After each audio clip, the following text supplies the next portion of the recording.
I just wanted to address something that I feel that needs to be addressed, or at least that I need to educate people on because there's a lot of confusion with the whole situation, and I just want to clarify things or at least give you my take and my point of view on it. So, just disclaimer, this is not I am not bashing agents who may possibly do this type of transaction.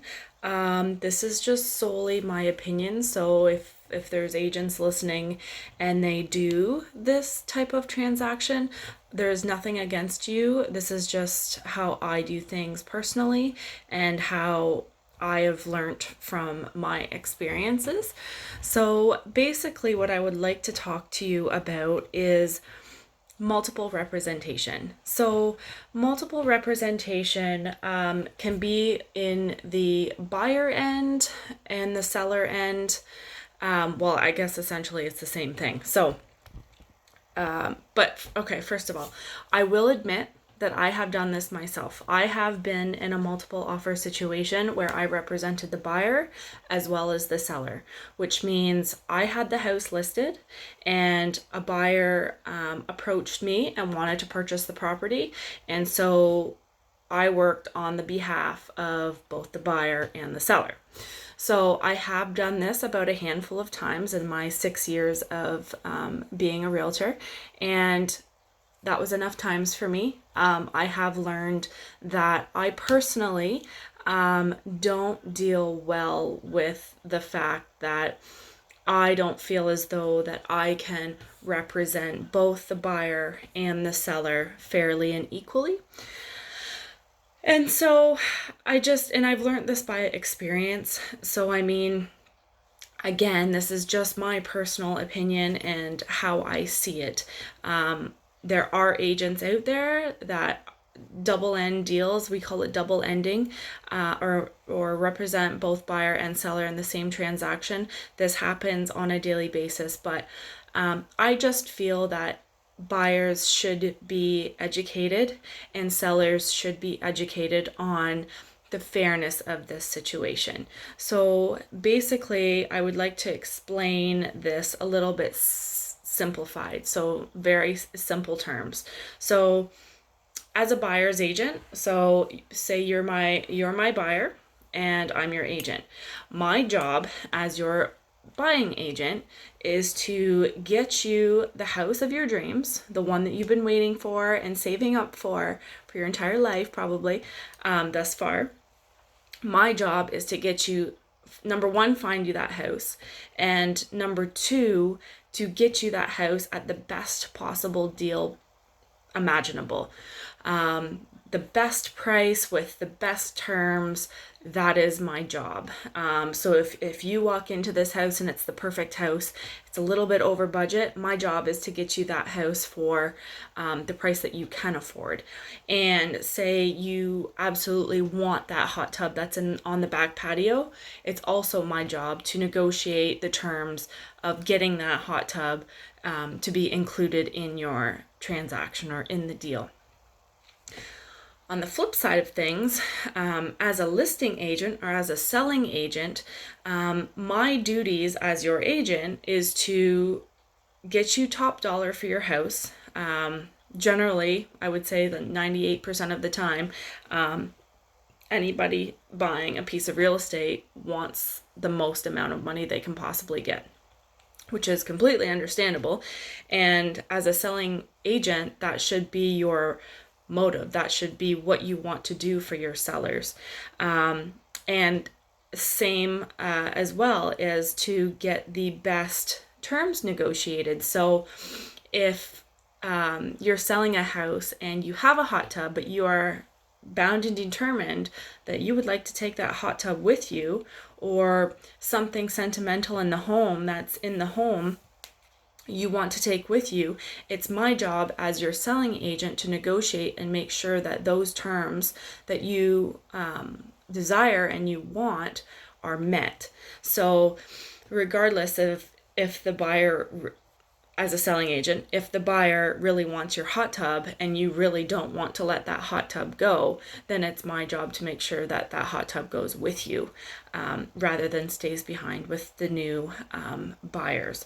So here's my issue is to multiply represent both parties. So to represent the buyer and the seller in the same transaction for the same house, you just can't represent both sides equally and fairly 100%. This is my opinion, but quite honestly, it is very, very difficult to go to bed at night knowing after negotiating a deal that, yep, I did absolutely everything I possibly could for my buyer today.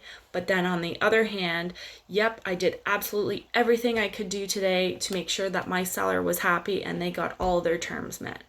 It just doesn't sit well with me. And I'm not trying to bash agents who do this. I'm just solely trying to inform you that you really should consider being represented exclusively, which means basically just have your agent be your agent and for that particular transaction. So for example, when I get a listing, I basically sit down with my sellers and I say, look, if this scenario happens and I have a buyer who gets interested or who is interested in your home, of course, I'm going to show it to them because if they want to see it, they want to see it. But if they're interested in placing an offer, I do have an agent and I do work with her and she does work in the same office as me, but we know the terms in the sense of she then takes them on as her clients and I keep my seller clients and we hash it out. There's no, oh, because I work with her, she's going to make it sweeter for them. No, like legitimately, we will hash it out and we will make sure that the client who we are representing, which me in this case would be the seller and her or him in that case being the buyer, I will make sure that it is 100% fair for both parties, because that is where the underlying issue that I have is that both the buyer and the seller don't have fair representation when it's the same agent representing them. So I was trying to think of an idea or a situation that would kind of go well with this, just in other terms of other than real estate. So I kind of came up with a really good one, or at least I think it's good. So it would be like hiring a divorce lawyer, the same divorce lawyer as your ex that you plan on going to court with. So you are getting a divorce and you're going to court to sort out your issues, and it'd be the same as hiring the same lawyer. So your lawyer is Susie Smith and your ex's lawyer is Susie Smith, and Susie Smith has to go to court and she has to go to bat for you and your ex. And if you look at it that way, it doesn't make sense. And the lawyer, would not be able to represent because she would be arguing the other party who wasn't there, because that other party would have been her.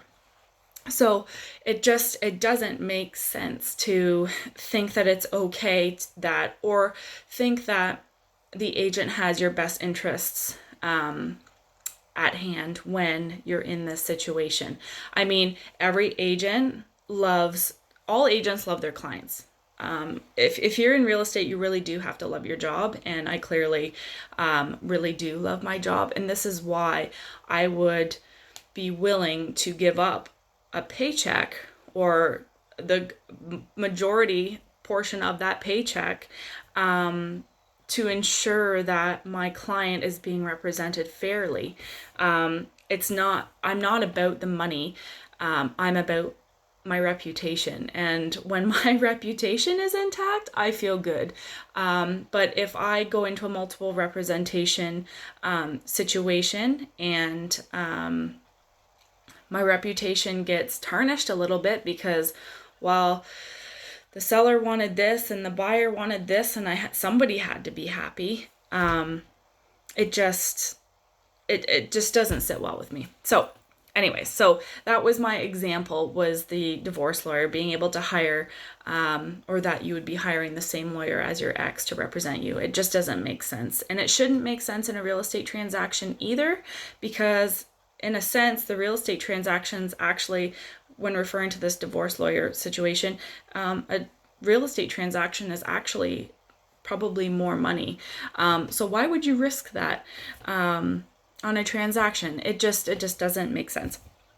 So as a buyer or as a seller, how can you avoid this situation? So basically the simple answer to this is to hire an agent who is exclusive to you, who cares about you, who understands you, knows your situation, and is willing and committed to you, and to make sure that you are going to live that dream that you've been dreaming in your head when it comes to buying your dream home.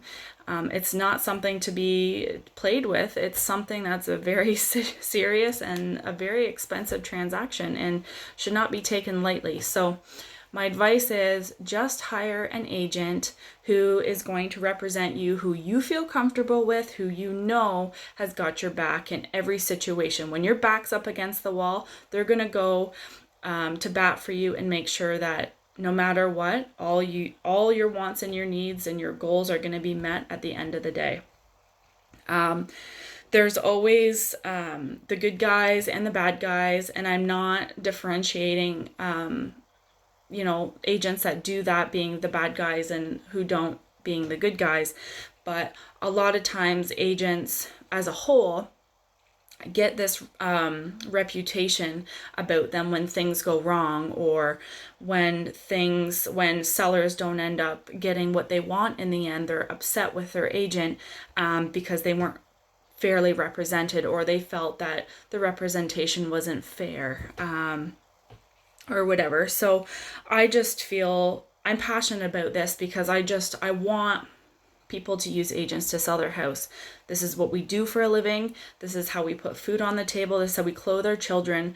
And it just, it's unfair for both parties involved when the same agent is representing both sides.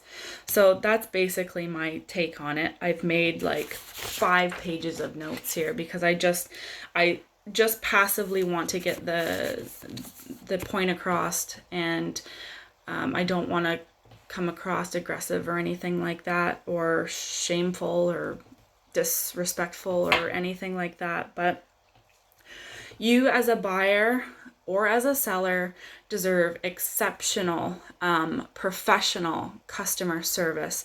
And you will not be able to achieve that when the agent is representing both sides. That's just my opinion. That's how I feel. And this is solely just educational because a lot of first-time home buyers don't understand this. First-time home buyers just innocently are looking at houses, have no idea what this whole process even involves, or what they even need to do. A lot of them are uneducated and have no knowledge, which is obviously innocent because they've never done this before. So a lot of times when I talk to first-time homebuyers, I explain this situation, or even when people approach me with questions with a listing or whatever, I explain that, look, I'm working for the seller. I'm 100% on the seller's side here. So if in the case that you do really like this home or are interested in putting in an offer, I actually will pass you along to a coworker who will represent you fairly, so that it's a fair transaction. So hopefully what I provided with you, what I have provided in this 15-minute, I know it's been long, video. I didn't realize it was going to be this long, but hopefully I've just provided some education. This really is just for buyers and sellers, and I just want them to feel as though there is a fair, you can be represented in a fair manner. It's just your agent has to be exclusive to you and to obviously have your best interests all the time. So I hope that this was helpful. Please share if you felt that you learned something, because this was, like I said, solely educational. And if I can pass this education along to somebody else and help them, I'm not necessarily saying, hey, use me as your realtor, because there's tons of great realtors out there. Obviously, I am honest and trustworthy, and I do love working with buyers and sellers. So yes, if you are looking for an agent that is going to work on your behalf and be a killer negotiator and get the deal done professionally, I obviously do believe that I do a good job. But anyways, I hope you guys have a really good day, and thanks for tuning in. Obviously this is my first long-winded video, but I hope you got something out of it. Okay, thanks. Take care.